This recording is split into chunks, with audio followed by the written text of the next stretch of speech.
Good afternoon, everybody, and welcome. I guess we don't have enough seats today. Wow. In the last quarter century, a sitting president of the United States has come to Davos only twice. Both times it was Donald Trump. So when I asked to serve in this new role that I have, he was one of the first leaders I called and invited to return. I first met the president about 25 years ago, but I worked most closely with him during the early months of COVID. This was March 2020. Markets were under extreme stress. Some economists were warning we could be headed towards a second Great Depression.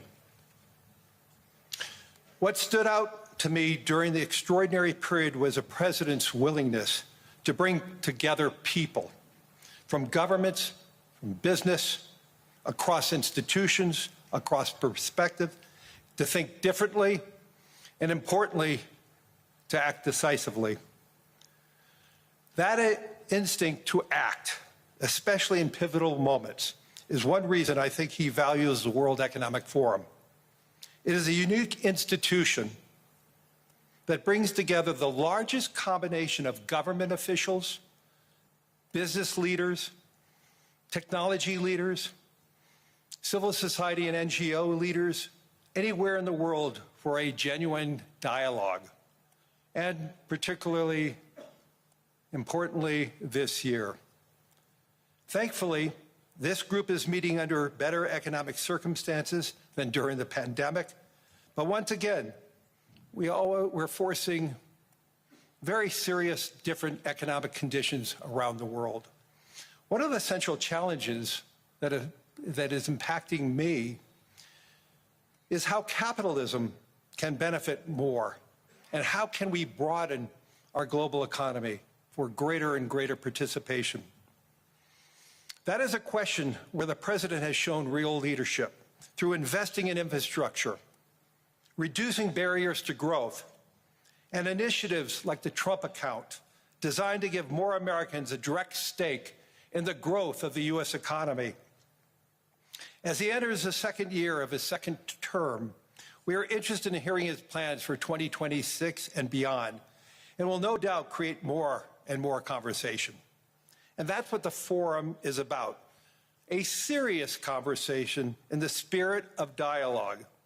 Discussions where the world is headed, where are we going? And these discussions would be incomplete without the President of the United States, the most important leader in the world. We appreciate him here, so let me introduce and welcome back to Davos the President of the United States, Donald J. Trump.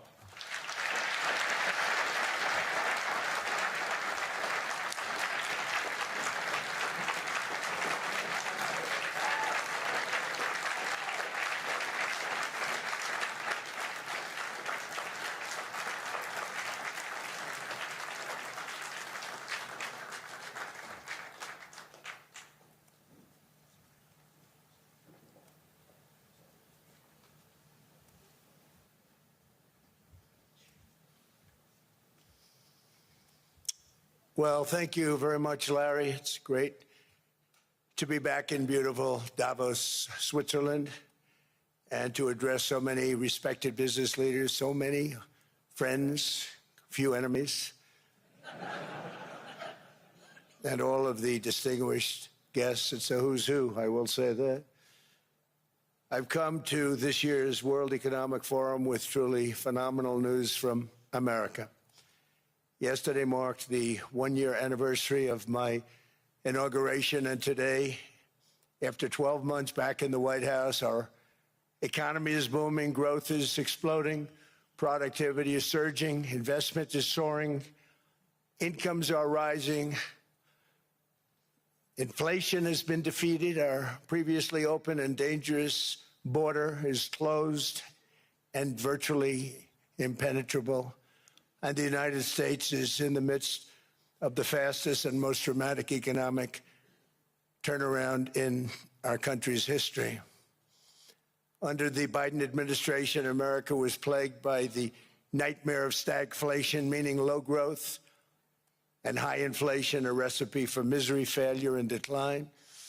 But now, after just 1 year of my policies, we are witnessing the exact opposite: virtually no inflation and extraordinarily high economic growth.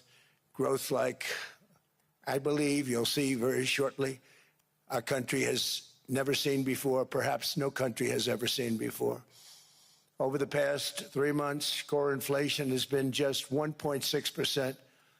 Meanwhile, fourth quarter growth is projected to be 5.4%, far greater than anybody other than myself and a few others had predicted. Since the election, the stock market has set 52 all-time high records. So that's in 1 year, 52 records, adding $9 trillion in value to retirement accounts, 401ks, and people's savings. People are doing very well. They're very happy with me. Since my inauguration, we've lifted more than 1.2 million people off of food stamps, and after 4 years in which Biden secured less than $1 trillion of new investment in our country. Think of that, 1 trillion, substantially less than that. In 4 years, we've secured commitments for a record-breaking $18 trillion, and we think when the final numbers come out, they'll be closer to $20 trillion of investment. That's never been done by any country at any time, not even close. Just over 1 year ago, under the radical left Democrats, we were a dead country. Now we are the hottest country anywhere in the world. In fact, the United States economy is on pace to grow at double the rate that was projected by the IMF just last April. And with my growth and tariff policies, it should be much higher. I really believe we can be much higher than that. And this is all great news, and it's great for all nations. The USA is the economic engine on the planet, and when America booms, the entire world booms. It's been the history. When it goes bad, it goes bad. You all follow us down, and you follow us up, and we're at a point that we've never, I don't believe we've ever been. I never thought we could do it this quickly. My biggest surprise is I thought it would take more than a year, maybe like a year and 1 month. But it's happened very quickly. This afternoon, I want to discuss how we have achieved this economic miracle, how we intend to raise living standards for our citizens to levels never seen before, and perhaps how you too and the places where you come from can do much better by following what we're doing, because certain places in Europe are not even recognizable, frankly, anymore. They're not recognizable. And we can argue about it, but there's no argument.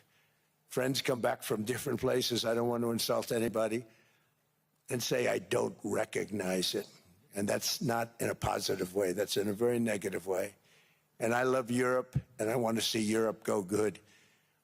But it's not heading in the right direction. In recent decades, it became conventional wisdom in Washington and European capitals that the only way to grow a modern Western economy was through ever-increasing government spending, unchecked mass migration, and endless foreign imports. The consensus was that so-called dirty jobs and heavy industry should be sent elsewhere, that affordable energy should be replaced by the Green New Scam, and that countries could be propped up by importing new and entirely different populations from faraway lands. This was the path that Sleepy Joe Biden administration and many other Western governments very foolishly followed, turning their backs on everything that makes nations rich and powerful and strong. And there's so much potential in so many nations. The result was record budget and trade deficits and a growing sovereign deficit driven by the largest wave of mass migration in human history. We've never seen anything like it. Quite frankly, many parts of our world are being destroyed before our very eyes, and the leaders don't even understand what's happening. And the ones that do understand aren't doing anything about it. Virtually all of the so-called experts predicted my plans to end this failed model would trigger a global recession and runaway inflation. but we have proven them wrong. It's actually just the opposite. In 1 year, our agenda has produced a transformation like America has not seen in over 100 years. Instead of closing down energy plants, we're opening them up. Instead of building ineffective, money-losing windmills, we're taking them down and not approving any. Instead of empowering bureaucrats, we're firing them, and they're going out and getting jobs in the private sector for 2 and 3 times what they were making in government. So they started off hating me when we fired them, and now they love me. Instead of raising taxes on domestic producers, we're lowering them and raising tariffs on foreign nations to pay for the damage that they've caused. In 12 months, we have removed over 270,000 bureaucrats from the federal payrolls, the largest single-year reduction in government employment since the end of World War II. Nobody thought that was coming, but we had no choice. To make a country great, you can't have all federal jobs. We've cut federal spending by $100 billion and slashed the federal budget deficit by 27% in the single year. It's going to go down quite a bit more from that, driving inflation way down from the record highs of the Biden administration. Every month, they went up and up and up. I promised to cut 10 old regulations for every single new regulation, but instead I've cut, actually till this point, 129 regulations for every 1 new regulation approved. So every time they come in with a new regulation, we do at least 10, but so far it's averaging out to 129, if you can believe it. In July, we passed the largest tax cuts in American history, including no tax on tips, no tax on overtime, no tax on Social Security for our great seniors. We also provided 100% expensing, that's the one they like, and bonus depreciation for all new equipment and capital investments to help companies expand and shift production to America. They are so in love with that. They build a plant, they're able to deduct it immediately, the whole thing, rather than waiting 38 to 41 years in the old days. This is a miracle taking place. Nobody thought it would ever be done by any country, but it's done by us. It was what made my first term the most successful 4-year term that we've ever had from a financial standpoint. And now we've upped it. This is a 10-year program, not a 1-year program. But you're allowed to deduct everything in 1 year. It used to be 38 to 41 years. With tariffs, we've radically reduced our ballooning trade deficit, which was the largest in world history. We were losing more than $1 trillion every single year, and it was just wasted. It was going to waste. But in 1 year, I slashed our monthly trade deficit by a staggering 77%, and all of this with no inflation. Something everyone said could not be done. There were a couple of brilliant people that actually thought I was doing the right thing. I thought I was doing the right thing.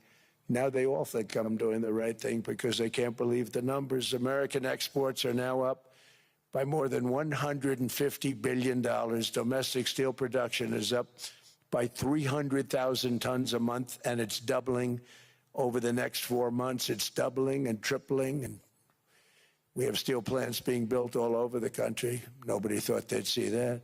Factory construction is up by 41%, and that number is really going to skyrocket right now because that's during a process that they're putting in to get their approvals, and we've given very, very quick, fast approvals. In the process, we've made historic trade deals with partners covering 40% of all U.S. trade. Some of the greatest companies and countries in the world. We have countries as our partner, too. The European nations, Japan, South Korea. They're our partners. They've gone into massive deals with us, especially on oil and gas. And these agreements raise growth and cause stock markets to boom, not only in the U.S., but virtually every country that came to make a deal, because, as you've learned, when the United States goes up, you follow. It's really become a staple In America, I've stopped the nation-wrecking energy policies that drive up prices while sending jobs and factories to the world's worst polluters. They are indeed polluters. Under sleepy Joe Biden, new domestic oil and gas leases fell by 95%. Think of that. And they wonder, why was gasoline going up so fast? The gasoline actually topped $5 a gallon, and some places $7 a gallon, and more than 100 major power plants were violently shut down by incompetent people that had no idea what the hell they were doing. Under my leadership, U.S. natural gas production is at an all-time high by far. U.S. oil production is up by 730,000 barrels a day, and last week we picked up 50 million barrels from Venezuela alone. Venezuela has been an amazing place for so many years, but then they went bad with their policies. 20 years ago, it was a great country, and now it's got problems, but we're helping them. And those 50 million barrels, we're going to be splitting up with them, and they'll be making more money than they've made in a long time. Venezuela is going to do fantastically well. We appreciate all of the cooperation we've been giving. We've been giving great cooperation. Once the attack ended, and they said, let's make a deal. More people should do that. But Venezuela is going to make more money in the next 6 months than they've made in the last 20 years. Every major oil company is coming in with us. It's amazing. It's a beautiful thing to see. The leadership of the country has been very good. They've been very, very smart. The price of gasoline is now below $2.50 a gallon in many states, $2.30 a gallon in most states. Then we'll soon be averaging less than $2 a gallon. In many places, it's already down even lower, $1.95 a gallon. Numerous states are at $1.99, numbers that nobody has heard for years. Actually, since my last administration, we got it down to around those numbers. I've signed an order directing and approval of many new nuclear reactors. We're going heavy into nuclear. I was not a big fan because I didn't like the risk, the danger. But they have the progress they've made with nuclear is unbelievable, and the safety progress they've made is incredible. We're very much into the world of nuclear energy, and we can have it now at good prices and very, very safe. And we're leading the world in AI by a lot. We're leading China by a lot. I think President Xi respects what we've done, in part because I've allowed these big companies building these massive buildings to build their own electric capacity. They're building their own power plants, which when added up is more than any country anywhere in the world is doing. I read recently an article in the Wall Street Journal that China's creating so much energy, and they are. You got to hand it to them. But we're creating as much or more, and we're letting them do that. I'm very proud of it. It was my idea. I said, you can't create this much energy. We needed more than double the energy currently in the country just to take care of the AI plants. And I said, we can't do that. We have an old grid system. And I came up with the idea, you people are brilliant. You have a lot of money. Let's see what you can do. You can build your own electric generating plants. And they looked at me. They didn't believe me. All of the names that are, I think, in the room right now, if you want to know the truth, they didn't believe it. And I said, no, you can't. They came back 2 weeks and they didn't have the plant. They said, we thought you were kidding. I said, no, not only am I not kidding, you're going to have your approvals within 2 weeks. I always say nuclear will take 3 weeks. But most aren't going that. They're going oil and gas. They're even going coal in some cases. Because of my landslide election victory, the United States avoided the catastrophic energy collapse which befell every European nation that pursued the Green New Scam, perhaps the greatest hoax in history. The Green New Scam, windmills all over the place, destroy your land, destroy your land. Every time that goes around, you lose $1,000. You're supposed to make money with energy, not lose money.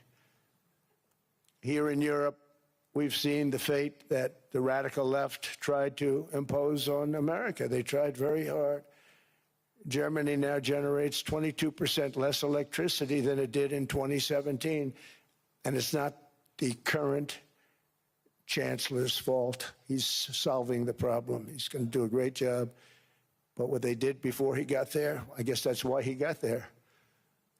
And electricity prices are 64% higher. The United Kingdom produces just 1/3 of the total energy from all sources that it did in 1999. Think of that, 1/3. And they're sitting on top of the North Sea, one of the greatest reserves anywhere in the world, but they don't use it. And that's one reason why their energy has reached catastrophically low levels with equally high prices. High prices, very low levels. Think of that, 1/3. And you're sitting on top of the North Sea, and they like to say, well, you know, that's depleted. It's not depleted. It's got 500 years. They haven't even found the oil. The North Sea is incredible. They don't let anybody drill. Environmentally, they don't let them drill. They make it impossible for the oil companies to go. They take 92% of the revenues. So the oil companies say, we can't do it. They came to see me. Is there anything you can do? I want Europe to do great. I want UK to do great. They're sitting on one of the greatest energy sources in the world, and they don't use it. In fact, their electricity prices have soared 139%. There are windmills all over Europe. There are windmills all over the place, and they are losers. One thing I've noticed is that the more windmills a country has, the more money that country loses and the worse that country is doing. China makes almost all of the windmills, and yet I haven't been able to find any wind farms in China. Did you ever think of that? It's a good way of looking at it. They're smart. China's very smart. They make them, they sell them for a fortune. They sell them to the stupid people that buy them, but they don't use them themselves. They put up a couple of big wind farms, but they don't use them. They just put them up to show people what they could look like. They don't spin. They don't do anything. They use a thing called coal, mostly. But China goes with the coal. They go with oil and gas. They're starting to look at nuclear a little bit, and they're doing just fine. They make a fortune selling the windmills, though, and I think really that's one that they wouldn't be surprised if it stopped. They are shocked that it continues to go. They're very friendly with me. They're shocked that people continue to buy those damn things. They killed the birds. They ruin your landscapes. Other than that, I think they're fabulous, by the way. Stupid people buy them. The consequences of such destructive policies have been stark, including lower economic growth, lower standards of living, lower birth rates, more socially disruptive migration, more vulnerability to hostile foreign adversaries, and much, much smaller militaries. The United States cares greatly about the people of Europe. We really do. I mean, look, I am derived from Europe. Scotland and Germany, 100% Scotland, my mother, 100% German, my father. And we believe deeply in the bonds we share with Europe as a civilization. I want to see it do great. That's why issues like energy, trade, immigration, and economic growth must be central concerns to anyone who wants to see a strong united West, because Europe and those countries have to do their thing. They have to get out of the culture that they've created over the last 10 years. It's horrible what they're doing to themselves. They're destroying themselves. These beautiful, beautiful places. We want strong allies, not seriously weakened ones. We want Europe to be strong. Ultimately, these are matters of national security, and perhaps no current issue makes the situation more clear than what's currently going on with Greenland. Would you like me to say a few words of Greenland? I was going to leave it out of the speech, but I think I would have been reviewed very negatively. I have tremendous respect for both the people of Greenland and the people of Denmark, tremendous respect. But every NATO ally has an obligation to be able to defend their own territory. And the fact is, no nation or group of nations is in any position to be able to secure Greenland other than the United States. We're a great power, much greater than people even understand. I think they found that out 2 weeks ago in Venezuela. We saw this in World War II, when Denmark fell to Germany after just 6 hours of fighting and was totally unable to defend either itself or Greenland. So the United States was then compelled, we did it, we felt an obligation to do it, to send our own forces to hold the Greenland territory. And hold it we did, at great cost and expense. They didn't have a chance of getting on it, and they tried. Denmark knows that. We literally set up bases on Greenland for Denmark. We fought for Denmark. We weren't fighting for anyone else. We were fighting to save it for Denmark. Big, beautiful piece of ice. It's hard to call it land. It's a big piece of ice. But we saved Greenland and successfully prevented our enemies from gaining a foothold in our hemisphere. So we did it for ourselves also. And then after the war, which we won it big. Without us, right now you'd all be speaking German and a little Japanese, perhaps. After the war, we gave Greenland back to Denmark. How stupid were we to do that? But we did it. But we gave it back. But how ungrateful are they now? So now our country and the world face much greater risks than it did ever before because of missiles, because of nuclear, because of weapons of warfare that I can't even talk about. 2 weeks ago, they saw weapons that nobody ever heard of. They weren't able to fire one shot at us. They said, what happened? Everything was discombobulated. They said, we've got them in our sights. Press the trigger, and nothing happened. No anti-aircraft missiles went up. There was one that went up about 30 feet and crashed down right next to the people that sent it. They said, what the hell is going on? Those defensive systems were made by Russia and by China. So they're going to go back to the drawing boards, I guess. Greenland is a vast, almost entirely uninhabited and undeveloped territory that's sitting undefended in a key strategic location between the United States, Russia, and China. That's exactly where it is, right smack in the middle. Wasn't important nearly when we gave it back. You know, when we gave it back, it wasn't the same as it is now. It's not important for any other reason, you know, everyone talks about the minerals. There's so many places. There's no rare earth, no such thing as rare earth. There's rare processing, but there's so much rare earth.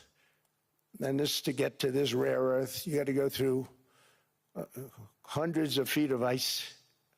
That's not the reason we need it. We need it for strategic national security and international security. This enormous unsecured island is actually part of North America, on the northern frontier of the Western Hemisphere. That's our territory.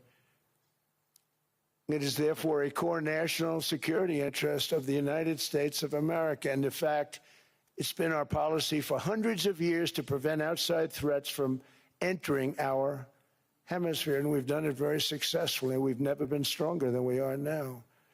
That's why American presidents have sought to purchase Greenland for nearly 2 centuries. You know, for 2 centuries they've been trying to do it. They should have kept it after World War II, but they had a different president. That's all right. People think differently. Much more necessary now than it was at that time, however. In 2019, Denmark said that they would spend over $200 million to strengthen Greenland's defenses. But as you know, they spent less than 1% of that amount. 1%. There's no sign of Denmark there. And I say that with great respect for Denmark, whose people I love, whose leaders are very good. It's the United States alone that can protect this giant mass of land, this giant piece of ice, develop it and improve it and make it so that it's good for Europe and safe for Europe and good for us. And that's the reason I'm seeking immediate negotiations to once again discuss the acquisition of Greenland by the United States, just as we have acquired many other territories throughout our history, as many of the European nations have. They've acquired, there's nothing wrong with it. Many of them, some went in reverse, actually, if you look. Some had great, vast wealth, great, vast lands all over the world. They went in reverse. They're stuck back where they started. That happens too. But some grow.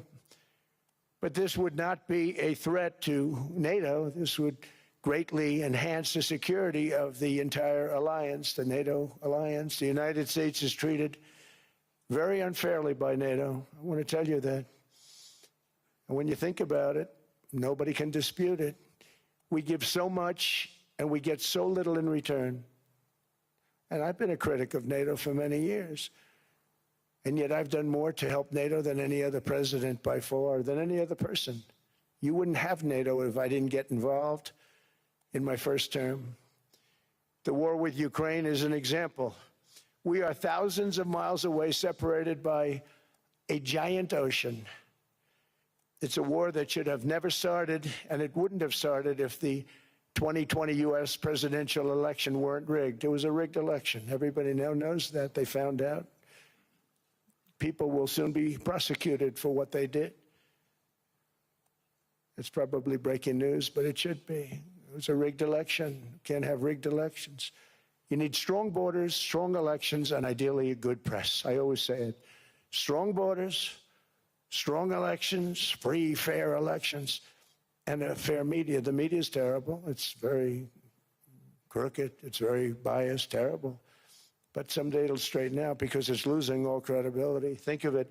When I went in a landslide, a giant landslide, won all 7 swing states, won the popular vote, won everything, and I only get negative press. That means that it has no credibility. And if they're going to get credibility, they're going to have to be fair. So you need a fair press. But you also need those other elements. And I inherited a terrible, terrible situation. If you look, the border was open. The inflation was raging. Everything was bad with the United States when I came into office. But I also inherited a mess with Ukraine and Russia, something that would have never happened. And I know Putin very well. He and I would discuss Ukraine. It was the apple of his eye, but he wasn't going to do anything. I said, Vladimir, you're not doing it. He would never have done it. It was terrible what happened. I could see it happening, too. After I left, I could see it happening. Biden had given Ukraine and NATO $350 billion, a staggering sum, $350 billion. I came in, and just like the southern border, just like inflation, just like our economy, I said, wow, this place is in trouble, meaning our country. All of these things were out of control. But the border was out of control. We fixed it with the strongest border anywhere in the world. And I've now been working on this war for 1 year, during which time I settled 8 other wars. India, Pakistan. I settled other wars that were Vladimir Putin called me, Armenia, Azerbaijan. He said, I can't believe you settled that one. They were going on for 35 years. I settled it in 1 day. And President Putin called me. He said, you know, I can't believe I've worked on that war for 10 years trying to settle it. I couldn't do it. I said, do me a favor, focus on settling your war. Don't worry about that one. What does the United States get out of all of this work, all of this money, other than death, destruction, and massive amounts of cash going to people who don't appreciate what we do? They don't appreciate what we do. I'm talking about NATO, I'm talking about Europe. They have to work on Ukraine. We don't. The United States is very far away. We have a big, beautiful ocean separating us. We have nothing to do with it. Until I came along, NATO was only supposed to pay 2% of GDP. But they weren't paying. Most of the countries weren't paying anything. The United States was paying for virtually 100% of NATO. And I got that stopped. I said, that's not fair. But then, more importantly, I got NATO to pay 5%, and now they were paying, and now they are paying. So something nobody said was possible. They said we will never go up higher than 2%. But they went to 5%, and now they're paying the 5. They didn't pay the 2, and now they're paying the 5. And they're stronger for it, and they have an excellent, by the way, Secretary General, who's possibly in the room. Mark, are you here? Yes, he's here. Hello, Mark. We never asked for anything, and we never got anything. We probably won't get anything unless I decide to use excessive strength and force where we would be, frankly, unstoppable. But I won't do that. Okay? Now everyone's saying, oh, good. That's probably the biggest statement I made, because people thought I would use force. I don't have to use force. I don't want to use force. I won't use force. All the United States is asking for is a place called Greenland, where we already had it, as a trustee, but respectfully returned it back to Denmark not long ago after we defeated the Germans, the Japanese, the Italians, and others in World War II. We gave it back to them. We were a powerful force then, but we are a much more powerful force now after I rebuilt the military in my first term and continue to do so today. We have a budget of $1.5 trillion. We're bringing back battleships. The battleship is 100 times more powerful than the great battleships you saw in World War II, those great, big, gorgeous ships, the Missouri, the Iowa, the Alabama.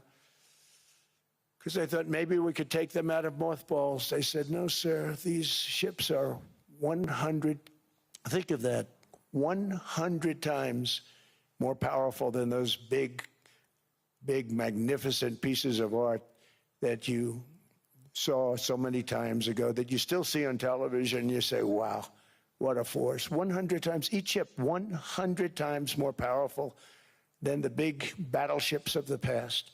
So that was the end of the mothball story.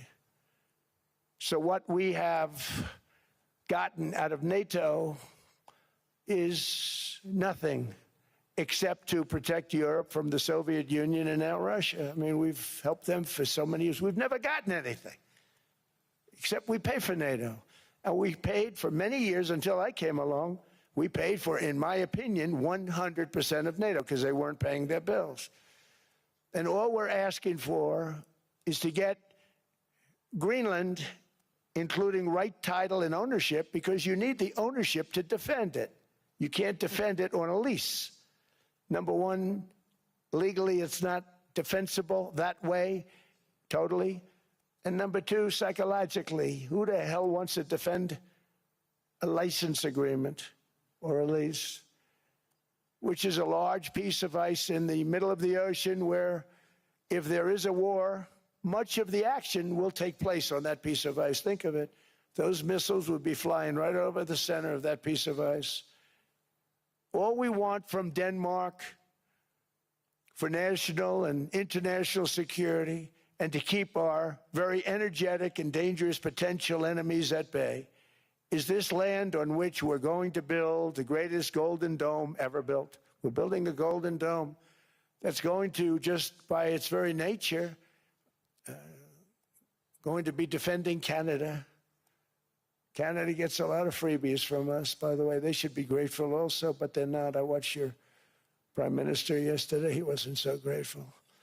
But they should be grateful to us. Canada lives because of the United States. Remember that, Mark, the next time you make your statements.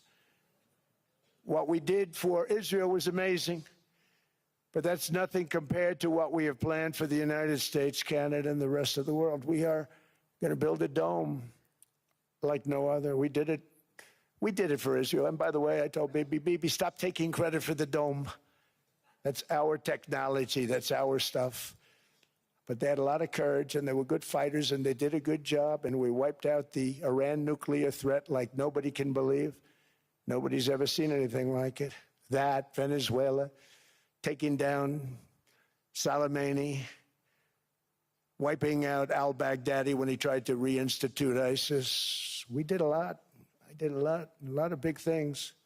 all perfectly executed. Everyone was perfectly executed. Somebody told me that, a military expert told me, sir, everything you've done has been perfectly executed. I said, I know. So other presidents have spent, whether foolishly or not, trillions and trillions of dollars on NATO and gotten absolutely nothing in return. We've never asked for anything. It's always a one-way street. Now they want us to help them with Ukraine.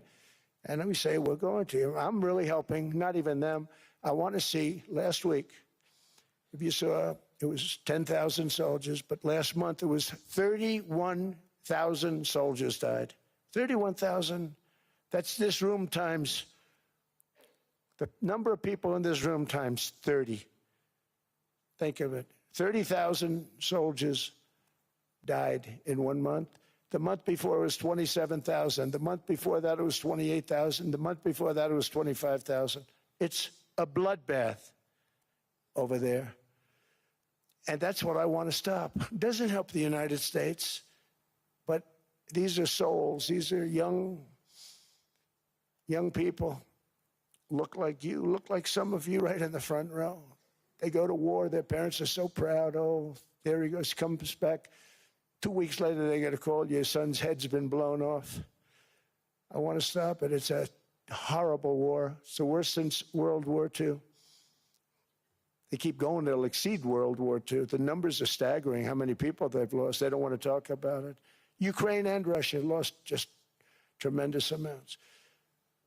And I'm dealing with President Putin, and he wants to make a deal, I believe. I'm dealing with President Zelensky, and I think he wants to make a deal. I'm meeting him today. He might be in the audience right now. But they got to get that war stopped because too many people are dying, needlessly dying. Too many souls are being lost. It's the only reason I'm interested in doing it. But in doing it, I'm helping Europe, I'm helping NATO, and I've until the last few days when I told them about Iceland, they loved me. They called me daddy, right, last time. A very smart man said, he's our daddy. He's running it. I was like running it. I went from running it to being a terrible human being. A very smart man said, he's our daddy. He's running it. I was like running it. I went from running it to being a terrible human being. But now what I'm asking for is a piece of ice, cold and poorly located, that can play a vital role in world peace and world protection. It's a very small ask compared to what we have given them for many, many decades. But the problem with NATO is that we'll be there for them 100%. But I'm not sure that they'd be there for us. If we gave them the call, gentlemen, we are being attacked. We're under attack by such and such a nation. I know them all very well. I'm not sure that they'd be there. I know we'd be there for them. I don't know that they'd be there for us. So with all of the money we expend, with all of the blood, sweat, and tears, I don't know that they'd be there for us. They're not there for us on Iceland, that I can tell you. I mean, our stock market took the first dip yesterday because of Iceland. So Iceland's already cost us a lot of money. But that dip is peanuts compared to what it's gone up. And we have an unbelievable future in that stock. That stock market is going to be doubled. We're going to hit 50,000, and that stock market's going to double in a relatively short period of time because of everything that's happening. But this is a good example. After giving NATO and European nations trillions and trillions of dollars in defense, they buy our weapons. We make the greatest weapons in the world, but now we're going to make them faster, much faster. You saw that. I put a cap on the salaries, and I put no buybacks, no stock buybacks, no various other things that they were doing. I mean, they were making $50 million, but it would take them 3 years to give you a Patriot missile. I said, that's not good. My chauffeur can do a better job than that, and he makes slightly less than 50. They make big salaries. If they're going to make those big salaries, they're going to have to produce a lot faster. The good news is we have the greatest equipment in the world. Now we're going to start making it a lot faster. They're going to build additional plants. And all of the money that goes into stock buybacks is going to go into building plants. We're not allowing stock buybacks by defense companies any longer. They're going to build new plants to make Tomahawks, Patriots. We have the best equipment, F-35s, F-47, the new one just coming out. They say it's the most devastating plane, fighter jet ever. Who knows? They called it 47. If I don't like it, I'm going to take the 47 off it. I wonder why they called it 47. We'll have to think about that. But if I don't like it, I'm going to take that 47 off. But it's supposed to be the stage 6. It's supposed to be the first stage 6 plane, undetectable, like our B-2 bombers were undetectable. They flew right over Iran. They were undetectable. And they did their job, and they got the hell out of there.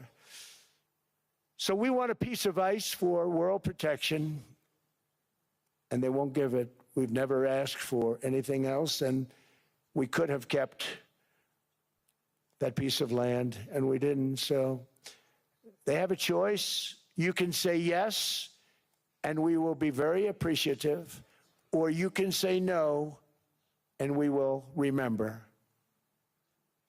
A strong and secure America means a strong NATO, and that's one reason why I'm working every day to ensure our military is very powerful, our borders are very strong, and above all, our economy is strong because national security requires economic security and economic prosperity, and we have the greatest that we've ever had. Biden and his allies destroyed our economy and gave us perhaps the worst inflation in American history. They say 48 years, I say forever, but I think 48 years is the equivalent to forever. Whether it's 48 years or ever, it's terrible. Costing the typical family $33,000. What they did to this country should never, ever be forgotten.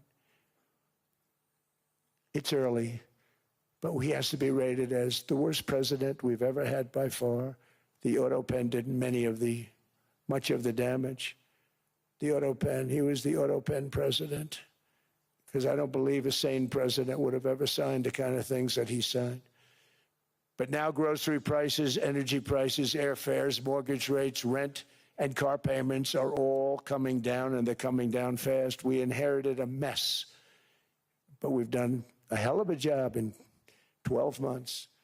Under my most favored nation policy for drug prices, the cost of prescription drugs is coming down by up to 90%, depending on the way you calculate. You could also say 5, 6, 7, 800%.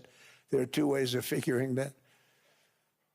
But we have a favored nations policy that every president wanted, no president was able to get. I got it, and other nations approved it. And I had to use tariffs in order to get it because they said, no way. In other words, a pill that costs 10% in London costs $130. Think it costs $10 in London, costs $130 in New York or in Los Angeles. And I'd say, boy, that's bad. Friends of mine would say, you know, we go to London, you can buy the stuff for nothing. We go all over the world, we can buy it for nothing. Because basically America was subsidizing every nation in the world because presidents allowed them to get away with it. It became very tough. So when I called up Emmanuel Macron, I watched him yesterday with those beautiful sunglasses. What the hell happened? But I watched him sort of be tough. But he was at $10 for a pill. And I said, Emmanuel, and I have all the big pharmaceutical companies are in total agreement. It wasn't easy, by the way. They're tough, smart. They've been getting away with the scam for a long time. But they gave it up. But they said, you'll never get the countries to approve it. I said, why is that? Because they won't. They always said, we're not paying any more. Get the rest for the United States. So over the years, they stayed the same. We just went up, up, up. And I mean, we would pay 13, 14, 15 times more than certain countries would. So I said, no, they'll approve it 100%. Sir, you'll never get them to approve it. I said, I guarantee you. But I actually started with Emmanuel, who probably is in the room too. And I like him. I actually like him. Hard to believe, isn't it? And I said, Emmanuel, you're going to have to lift the price of that pill to $20, maybe $30. Think of that. That means it's a doubling. a doubling of prescription drugs. Might be a tripling, might be a quadrupling. It's not easy. No, no, no, Donald, I will not do that. I said, yes, you will, 100%. He said, no, no, no. You're asking me to double.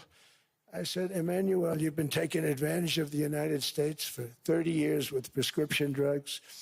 You really should do it, and you will do it. I have no doubt. In fact, I am 100% sure you're going to. No, no, no, I will not do it. Because yes, in all fairness to him, he has to double or triple. Because the world being a bigger place than the United States, it's not that you meet in the middle. You just have to go up some, and we come down a lot. They go up a little, we come down a lot. So we're at $130, they're at 10. So they may have to go to 20 or 30. No more than that. I said, Emmanuel, you're going to be doubling or tripling? No, no, no. I said, here's the story, Emmanuel. The answer is you're going to do it, you're going to do it fast. And if you don't, I'm putting a 25% tariff on everything that you sell into the United States and a 100% tariff on your wines and champagnes. And that's about 10 times more than what I'm requesting. And you're going to do it. I don't want to go public with it, but you may make me do that. No, no, Donald, I will do it. I will do it. It took me, on average, 3 minutes a country, saying the same thing. You will do it. They all said, no, no, no, I will not do it. You're asking me to double the cost of prescription. I said, that's right, because you've been screwing us for 30 years. And they said, we will not do it. I said, that's all right. On Monday morning, we're putting a 25, 30, 50. I gave different numbers for different countries. This is also national security we're talking about. Not fair. We're not going to subsidize the whole world. And every one of those countries have agreed to do it. So one of the biggest things that I've done is the fact that we have now most favored nation. We will pay whatever the lowest price is in the entire world. So our drug prices are going to be coming down by staggering 90%. Again, you could say 1,000%, 2,000%. Depends on the way you want to figure it, but we'll go with the way the fake news likes it better because it sounds, can you imagine a 90% reduction sounds much worse. But drug prices are going to be coming down tremendously in all the nations, and I appreciate them doing it, but they did it. In all fairness, without tariffs, I wouldn't have been able to get it done. After declining $3,000 under Biden, real incomes are up in the United States by $2,000, $3,000, and even $5,000 and more. Home ownership has always been a symbol of health and vigor of American society, but that goal fell out of reach for millions and millions of people in the Biden era because interest rates went up so high. Today, I'm taking action to bring back this bedrock of the American dream. In recent years, Wall Street giants and institutional investment firms, many of you are here, many of you are good friends of mine, many of you are supporters. Sorry to do this to you, I'm so sorry. But you've driven up housing prices by purchasing hundreds of thousands of single-family homes, and it's been a great investment for them. Often as much as 10% of houses on the market. You know, the crazy thing is a person can't get depreciation on a house, but when a corporation buys it, they get depreciation. Okay, that's something we're going to have to think about too. I don't know if too many people think about that. You buy a corporation, they buy 500 houses, they buy hundreds of thousands, they buy 500 houses, they can take depreciation. A person sweats and works and buys one house, they can't. But homes are built for people, not for corporations, and America will not become a nation of renters. We're not going to do that. That's why I have signed an executive order banning large institutional investors from buying single-family homes. It's just not fair to the public. They're not able to buy a house. And I'm calling on Congress to pass that ban into permanent law, and I think they will. One of the biggest barriers to saving for a down payment has been surging credit card debt. The profit margin for credit card companies now exceeds 50%, one of the biggest. And they charge Americans interest rates of 28%, 30%, 31%, 32%. Whatever happened to usury? So to help our citizens recover from the Biden disaster, all caused by this horrible president, just horrible president. I'm asking Congress to cap credit card interest rates at 10% for 1 year. And this will help millions of Americans save for a home. They have no idea they're paying 28%. They go out there a little late in their payment and they end up losing their house. It's terrible. To unleash innovation and savings and financing, I'm also working to ensure America remains the crypto capital of the world. And to that end, last year I signed the landmark Genius Act into law. Now Congress is working very hard on crypto market structure legislation, Bitcoin, all of them, which I hope to sign very soon, unlocking new pathways for Americans to reach financial freedom. And I did it for two reasons. Number one, I thought it was politically good, and it was. I got tremendous political support. But more importantly, China wanted that market too. It's just like they want the AI. And we've got that market, I think, pretty well locked up. If I didn't do it, Biden was totally against it until before the election, when they realized that, there were millions of people voting against him over crypto. And all of a sudden, they loved it very much, but it was too late. They blew it. But it is politically popular, but it's much more importantly, we have to make it so that China doesn't get the hold of it. And once they have that hold, we're not going to be able to get it back. So I'm honored to have done it. Finally, I've instructed government-backed institutions to purchase up to $200 billion in mortgage bonds to bring down interest rates. And I'll be announcing a new Fed chairman in the not-too-distant future. I think he'll do a very good job. See, I gave away some of it. He did give that away. So we have something, got something, but somebody that's very respected. They're all respected. They're all great. Everyone that I interviewed is great. Everyone could do, I think, a fantastic job. Problem is they change once they get the job. They do. They're saying everything I want to hear, and then they get the job. They're locked in for 6 years. They get the job, and all of a sudden, let's raise rates a little bit. I call them, sir, we'd rather not talk about this. It's amazing how people change once they have the job. It's too bad. Sort of disloyalty, but they got to do what they think is right. We have a terrible chairman right now. Jerome, too late Powell. He's always too late. And he's very late with interest rates, except before the election. He was just fine for the other side. So we're going to have somebody that's great, and we hope he does the right job. Last week, the average 30-year mortgage rate dropped below 6% for the first time in many years. Another major factor in driving up housing costs was the mass invasion of our borders. And I have to say one thing about housing, because nobody ever says this. I am very protective of people that already own a house, of which we have millions and millions and millions. And because we have had such a good run, the house values have gone up tremendously. And these people have become wealthy. They weren't wealthy. They become wealthy because of their house. And every time you make it more and more and more affordable for somebody to buy a house cheaply, you're actually hurting the value of those houses, obviously, because the one thing works in tandem with the other. And I don't want to do anything that's going to hurt the value of people that own a house, who for the first time in their lives are walking around the streets of whatever city they're in, very proud that their house is worth $500,000, $600,000, $700,000. Now, if I want to really crush the housing market, I could do that so fast, and people could buy houses, but you would destroy a lot of people that already have houses. In some cases, they've mortgaged their house, and the mortgage would be very low, and all of a sudden the mortgage without any changes becomes very high, and they end up losing the house. I'm not going to hurt, and I speak with Scott, who's doing a fantastic job, and Howard, who's doing a fantastic job, and all of my people. And I always say, look, I can crush the hell out of the market. We can drop interest rates to a level, and that's one thing we do want to do. That's natural. That's good for everybody. The dropping of the interest rates, we should be paying a much lower interest rate than we are. We should be paying the lowest interest rate of any country in the world, because without the United States, you don't have a country. I mean, I had a case with Switzerland. We happened to be in Switzerland. Maybe I'll give you a quick story.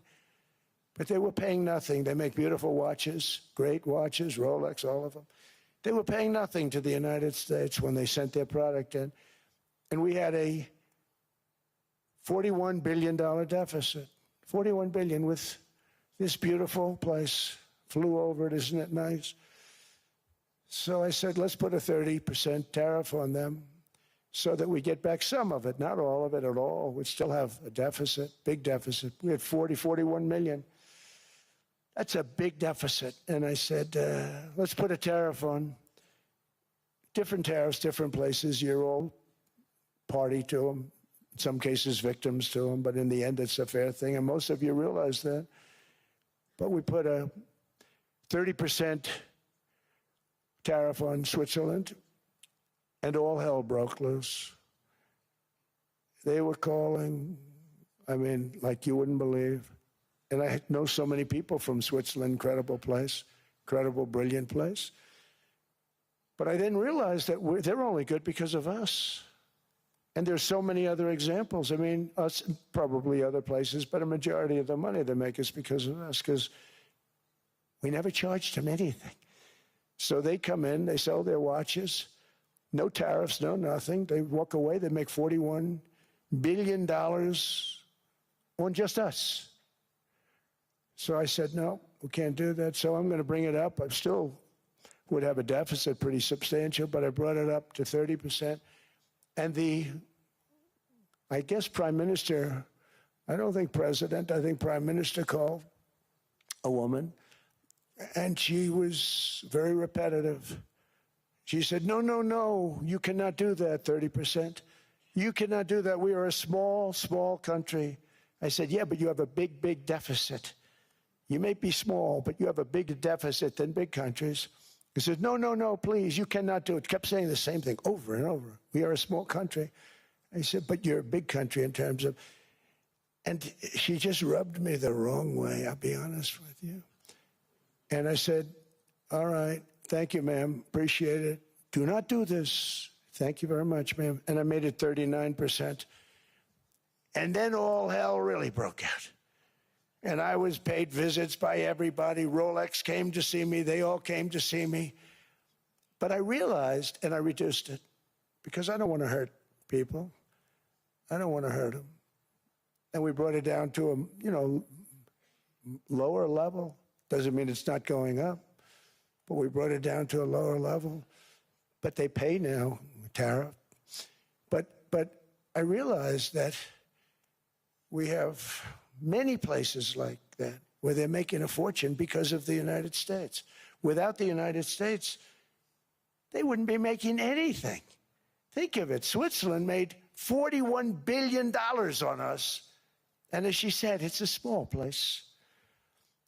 And I realized with that, I don't know, it was so, because she was so aggressive. And I realized in that conversation that the United States is keeping the whole world afloat. Many places, I could give you 6, 7 places just in the people in this little area. I know every one of them. They're looking down. They don't want to see me. They don't want to stare me in the eyes. But they're taking advantage of, everybody took advantage of the United States.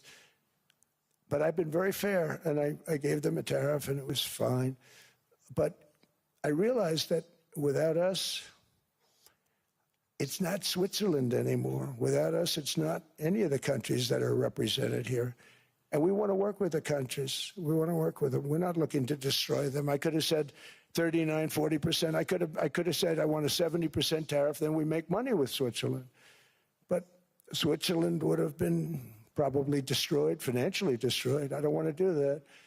But we should be paying the lowest interest rate of everybody. I hope Scott's listening to this, because we should be paying the lowest interest rate of everybody. Without us, most of the countries don't even work. And then you have the protection factor. Without our military, which is the greatest in the world by far, without our military, you have threats that you wouldn't believe.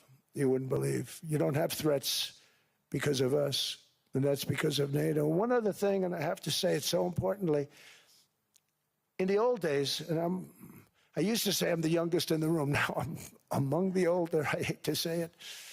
I don't feel old, but I'm among the older. But I remember not long ago, 20, 25 years ago, when good news came out about, let's say, the United States. The United States had a great quarter. The United States had a great month. All the stocks went up. And that's the way it's supposed to be.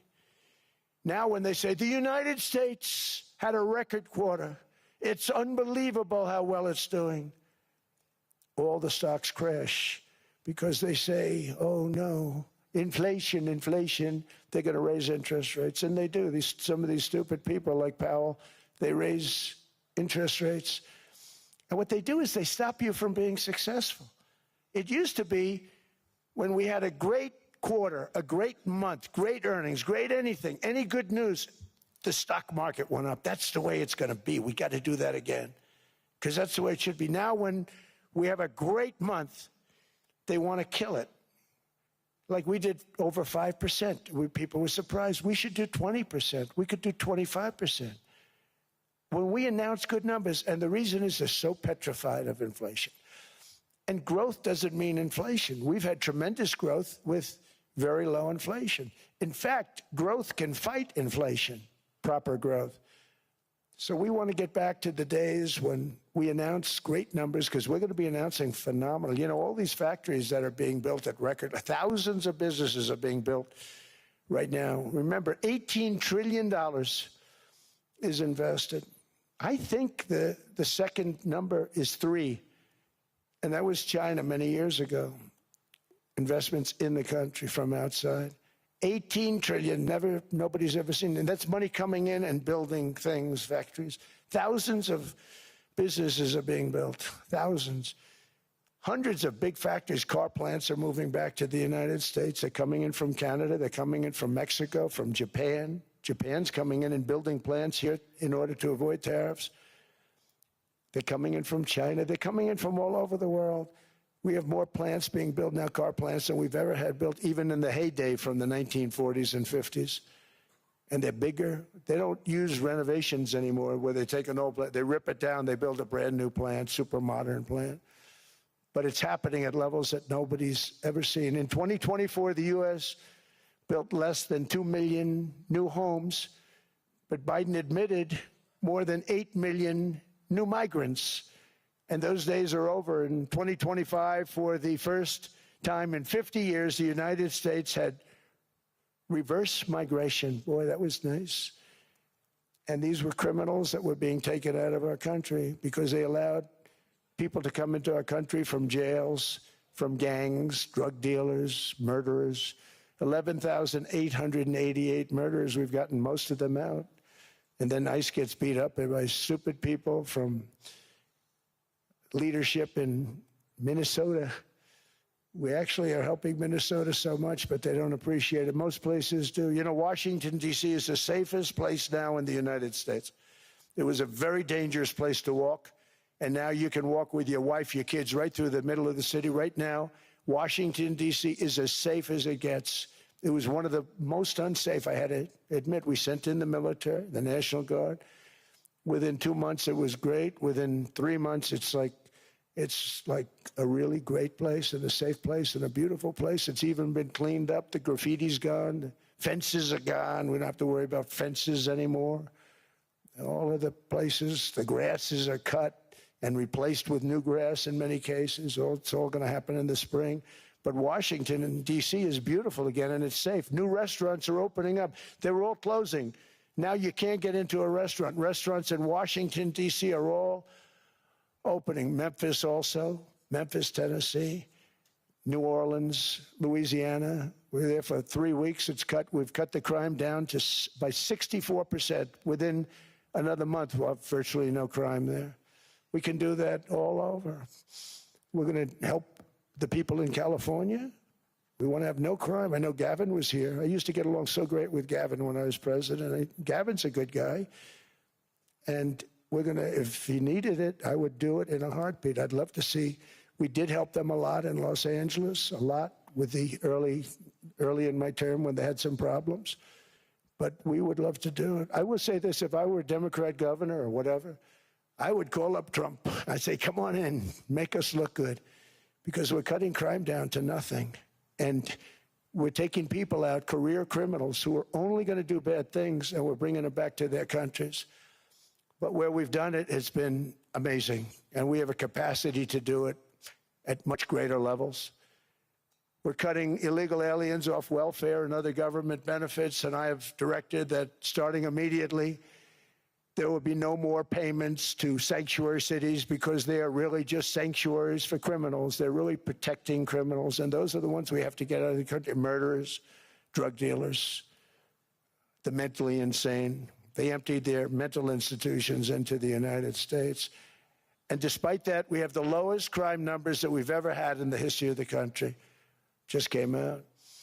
But equally importantly, we're cracking down on more than $19 billion in fraud that was stolen by Somalian bandits. Can you believe that Somalia, they turned out to be higher IQ than we thought. I always say these are low IQ people. How did they go into Minnesota and steal all that money? And we have, you know, they're pirates, they're good pirates, right? But we shoot them out of the water just like we shoot the drug boats out. They're not pirating too many boats lately, do you notice? When they go out into those boats, they want to take over $1.5 billion tanker loaded up with oil, and they say, we're going to blow up your boat. They have powerful weapons. You hit the side of the boat, you blow the whole thing up. The insurance companies are petrified, so they say, just give them the boat, we'll give them money instead. And I don't do that. We blow them right the hell out of the water. We see them going out, we blow them out of the water. We don't have any pirates so much anymore. If we do, they won't be there long. We've cut down with the hitting of the boats that are loaded up with drugs, including submarines. Can you believe they actually buy small, they call mini subs, very fast. They're meant for drugs. We've knocked out 2 of them. The Democrats say they were fishing. You have ruined somebody's fishing weekend, I would say. A submarine is not a fishing boat. You don't fish. But we've knocked down drugs by water, the oceans, the sea, by 97.2%. Think of that. And I actually say, who the hell are the 3%? Because I would not want to be piloting one of those boats. We knocked them down, and now we're going to start on land. We're going to knock it all out. The land is the easy part. What we did on sea is incredible, and that's our great military. The situation in Minnesota reminds us that the West cannot mass import foreign cultures which have failed to ever build a successful society of their own. I mean, we're taking people from Somalia, and Somalia is a failed, it's not a nation. Got no government, got no police, got no military, got no nothing. And then we have this fake congressperson who they just reported is worth $30 million. You believe this? Ilhan Omar, talking about the Constitution that provides me. She comes from a country that's not a country, and she's telling us how to run America. Not going to get away with it much longer, let me tell you.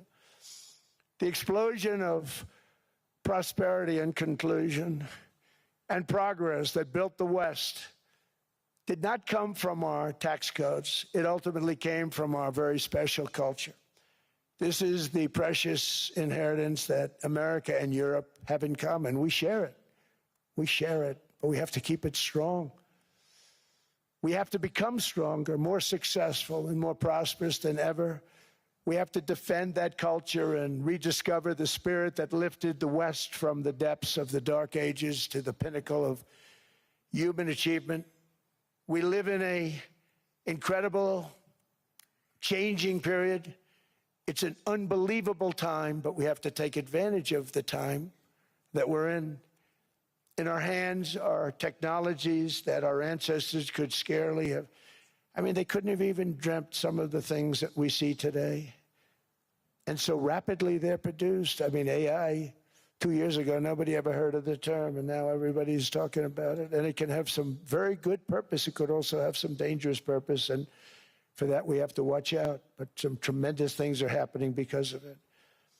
And we're leading by so much. We're doing so well.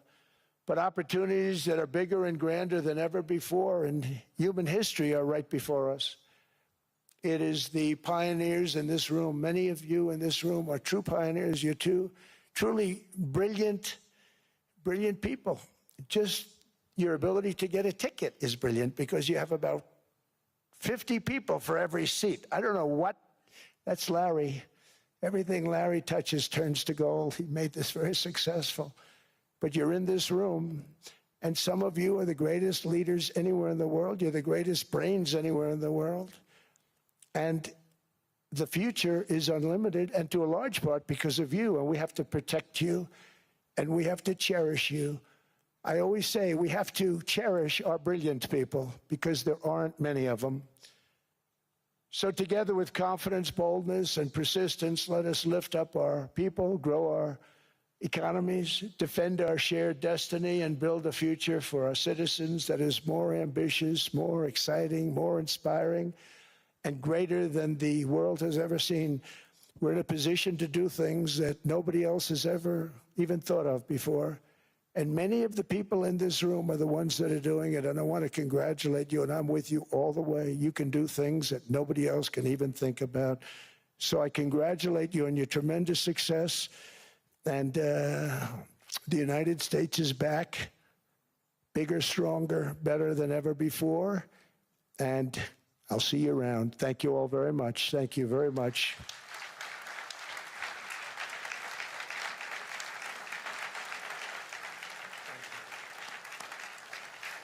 Thank you.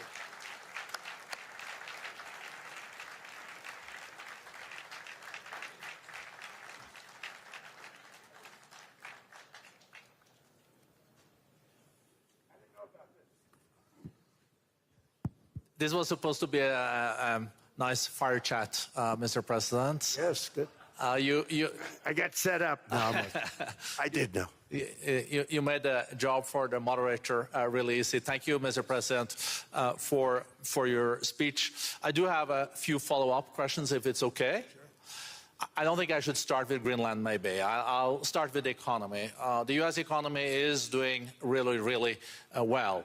But how to sustain this growth moving forward? Because there's always a recession looming around the corner.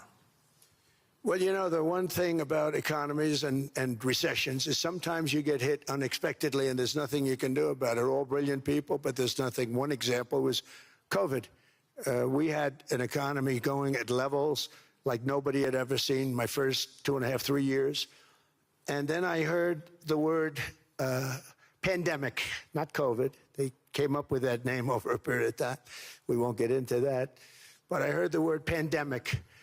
And I had a poll come out that was so strong just prior to that, and I was with the two best pollsters, McLaughlin and Fabrizio, and they said, sir, George Washington and Abraham Lincoln, if they came back and ran as president and vice president, they couldn't beat you. And then what happened is the following day, I was told to stay tuned because there's something really bad happening in China. There are bodies laying all over Wuhan, right around that certain building that we talk about. I always said it came from Wuhan. It did come from Wuhan. And they were body bags. We saw it by satellite. And they said, there are strange things happening in China. And so it began. And we ended up with the COVID, and the whole world suffered. We did a phenomenal job. I don't think we got the credit we deserved. We did something that Operation Warp Speed, which some people say was one of the greatest military feats ever. We did a great job. Used our military, used a lot of people. But sometimes you get hit with things, nothing you can do. You get hit with things like that unexpectedly. And we got through it. And when I left, the stock market was higher than it was previous to the COVID coming up. And that was, I called it a great achievement. But things happen. Bad things happen. The things that we can stop are wars if we're smart. That we can stop. Those are a matter of being intelligent and having intelligent people on the other side, because wars are the worst of all. Wars are worse than anything.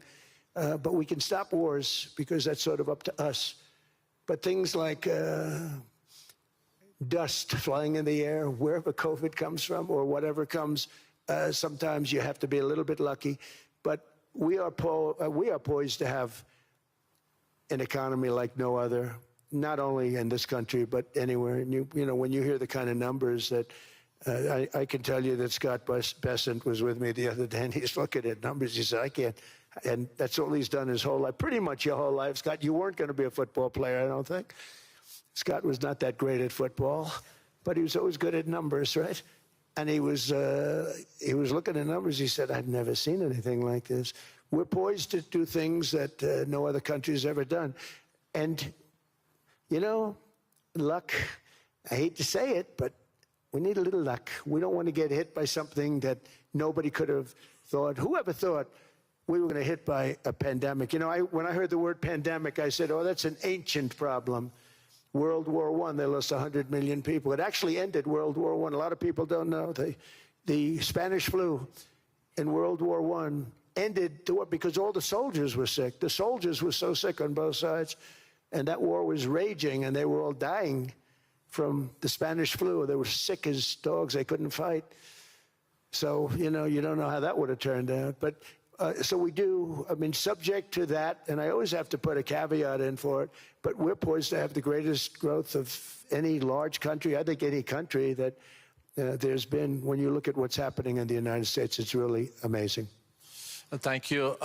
One thing that maybe keeps you up at night, I know you don't sleep that much anyway, Mr. President, is the debt. The U.S. debt is high, is now the biggest expenditure on your budget. How to get out of that impasse? Well, the big thing is growth. I mean, growth is the way. If we grow like this, we go from having a $37 trillion. We go from having high debt to low debt. But we also are cutting expenses, you know, the old-fashioned way. We have extraordinary growth. I think we're going to be growing our way out. I think we're going to be paying off debt. We're taking in tremendous money from tariffs fairly. And again, I'm using them judiciously. You know, Switzerland's a case study. I could have gotten much more. I could have asked for much more. But we're using them judiciously. But I think growth, most importantly, and then cutting costs. Now, if you take a look at Minnesota, $19 billion in fraud and other things. People going to airports, they came into the country, they don't have 10 cents, and they're leaving with hundreds of thousands of cash in their bags. When we get to that, and our DOJ, Pam, and Todd, and all the people that work over there, and all of the people that work in here, I can tell you, Scott Bessent is working on that. It's a priority, right? You have your whole team. We're in there looking for where this money is coming from, how much it is. It could be more than $19 billion. Can you believe that? That's just one state.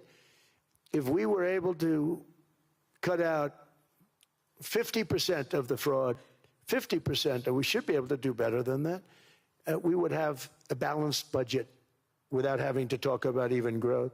So we have a lot of options, but we're working very hard on that. That's a big deal. It's not just the protests, the fake protests done by agitators and, you know, professional insurrectionists. That's what they are. They're professional troublemakers. But we are looking very strong at the money too in Minnesota and other places. I think, Mr. President, also the $500 billion invested in artificial intelligence and the frontier technologies last year also were driving growth exponentially in the U.S. Well, AI has been a big factor. AI is massive.